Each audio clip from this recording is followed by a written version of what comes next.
My name is Abigail Van Huss, and when I was about 9 years old, I learned about archaeology, and I thought that it would be really interesting and exciting to be an archaeologist. And so that's what I did. I became a biblical archaeologist. Now, what archaeologists do is they study people who lived a long, long time ago to learn about them, to learn about what their lives were like and the things they did. And the way that archaeologists do this is they go to ancient cities, cities that used to be, but now they've fallen into ruins. And they go to those places and they dig up to see what they can find there, things that people left behind. Now, because I'm a biblical archaeologist, that means that I'm particularly interested in things related to the Bible. So ancient cities that the Bible talks about, people that are in the Bible. And one of the places where I really like to dig is at Shiloh. Shiloh was an important biblical city because that's where the tabernacle was. Now, in those days, they didn't have a lot of places where they could go to worship God. Not like we do today, where you can go to a church and there are probably lots of different churches. No, in those days, there was only one place to go.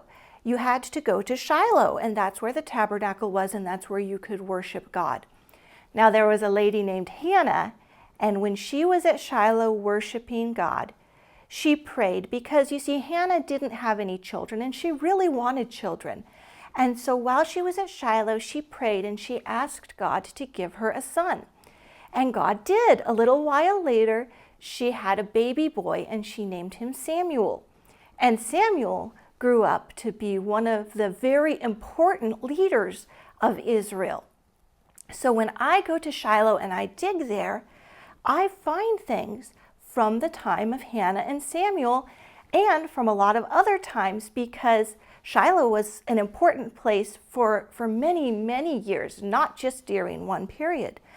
And so I find things from very, very old things all the way up to things from only a few hundred years ago that are there at Shiloh. And when I dig things up, those things belong to the Israeli government, so I don't get to bring them home with me. I really wanted to show you some things, though, that are like the things that I find at Shiloh, since I can't show you the things that I actually find there.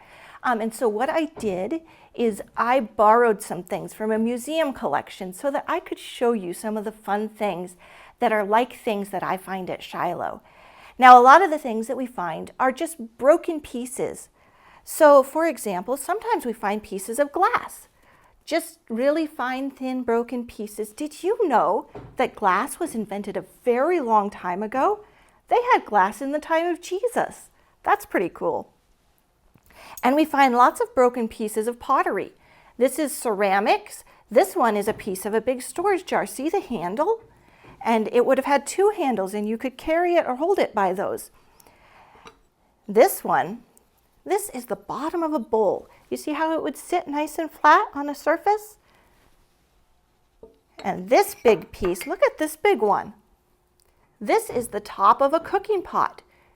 It would have a big round body, and you could cook a soup in that. That's nice. And then every now and then, we find things that aren't broken. Now, I've never found something as big as this jar.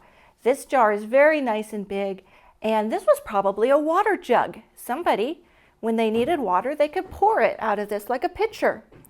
So that's a very nice piece, but I've never found anything that big. But I have found something like this.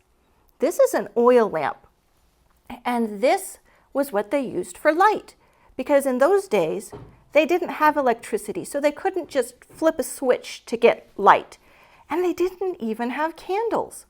So what did they do? They took a bowl, and it was a nice round bowl, but when they made it, they pushed in one edge of it with their thumbs, just like that, to make this nice slot, and they would put a wick in there made out of linen, and they would fill this with oil. And then when they lit fire on the wick, it would draw the oil up through the wick and make a light that would keep burning. And on this one, if you look really closely, you can see burn marks. So there are burn marks here, But the person who used this one wanted even more light. And so you see burn marks here and here. They put extra wicks in and they burned it in 3 places to make lots of light. Now here's something I want to show you that's extra special, and I have never found anything like this myself, but I like it a lot. And it's a little tiny bird.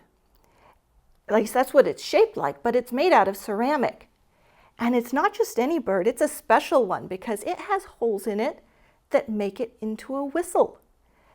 And this is over 3,000 years old, but I think it might still work. Let's try. It does work. Isn't that interesting? Think about that. A very, very long time ago, somebody had this. Maybe it was a kid. And I bet they had a lot of fun blowing the whistle and making the little bird chirp. And we can still do it today because it still works. So I have lots of fun as an archaeologist. I get to find really interesting things and learn about people who lived a long time ago. I think it's just so exciting to go and dig at ancient cities. And maybe someday, if you want to, you could go dig too, and I think you'd have a lot of fun.